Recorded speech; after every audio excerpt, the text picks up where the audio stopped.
এই হলো সকালবেলা নাস্তা খাওয়ার জন্য আসলাম। দেখেন সৌদি আরবের সিস্টেম আপনাদেরকে দেখাই। টেবিলের উপরে একটা প্রথমে কিস লাগাই দিল, মানে পলিথিন। আমার এই যে এই পাশে আলু ভাজির পরে একটা কি যেন আছে, কুচাবাজি দেন আর একটা রুটি দেন। এই হচ্ছে বড় ভাই, আপনাদেরকে দেখাইলাম। যারা হোটেলে কাজ করেন মাশাল্লাহ একেবারে সুন্দরভাবে কাজ করতে পারেন সাহেবের মতো, কোনো কেদা নাই, কোনো ঝামেলা নাই।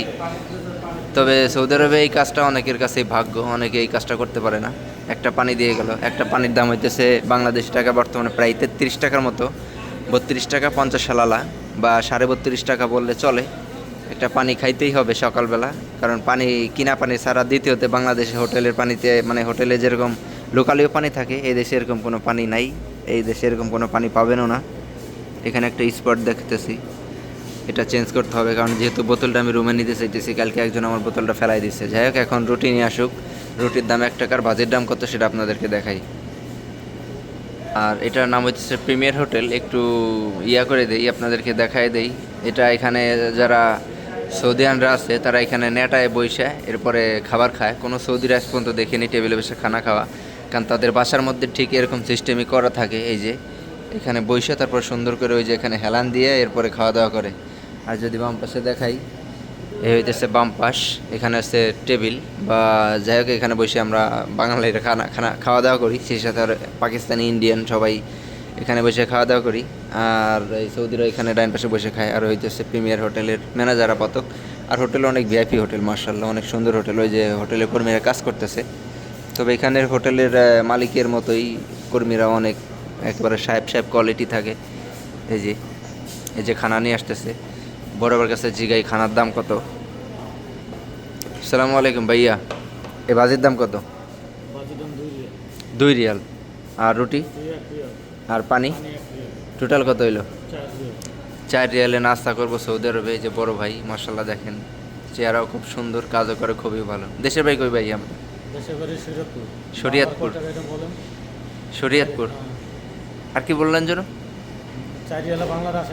ও আচ্ছা, 4 রিয়ালে বাংলাদেশি টাকায় প্রায় 120 টাকার মতো বর্তমানে আসবে যদি আপনার কনভার্ট করে। তবে 120 টাকা আপনার কাছে কোনো ব্যাপার না। প্রতিদিন যদি আপনি 100 টাকা হাজিরেও কাজ করেন, মিনিমাম 1 লক্ষ টাকা কামাইতে পারবেন। আর যদি কোনো বাকালায় বা এরকম কোথাও চাকরি করেন, প্রায় 1500 টাকা, প্রায় 50,000 টাকা স্যালারি পাবেন। আর হোটেলে আপনাদের খাওয়া দাওয়া কোম্পানি থেকে আসে, শুধু থাকাটাও কোম্পানির। খুব ভালো, এই প্রিমিয়ার হোটেলে যারা কাজ করে তাদের অনেক ভালো। তা যাই হোক, এখন আমি খাওয়া দাওয়া করি, এরপর আপনাদের সাথে কথা বলি ইনশাআল্লাহ। বিষয়টা আপনাদেরকে বলে দিলাম।